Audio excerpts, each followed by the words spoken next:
যাওয়াই লাগতো না। এরপর কি করতাম জানেন?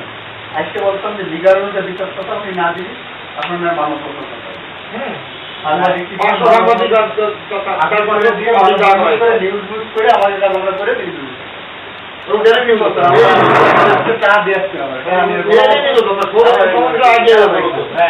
পরিচিত বিধায় আমি লজ্জাতে কিছু বলতে আরে তো টাকা সকালবেলায় আমি কইছি যে মামা যদি আপনি গাড়ি আরেকটা দিতি, যদি এটা নেন তাহলে নিতে পারেন, আর না হলে চেক যদি দিয়ে দিবি সকালবেলা।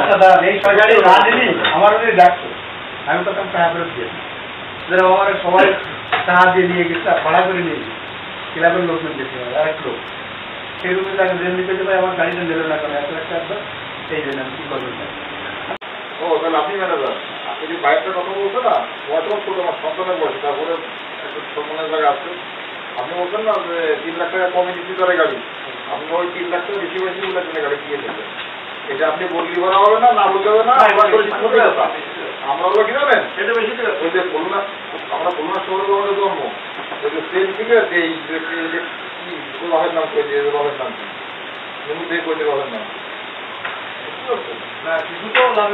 ভালো ভালো শিয়ানা ধরা টাকা তো না টাকা বেরোয় গেছে।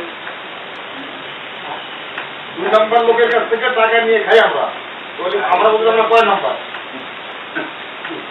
সারা দুনিয়ার আকাম করে টাকাই নাম করে টাকা তো আমরা খাইনি, বুঝলাম আমরা কয় নাম্বার।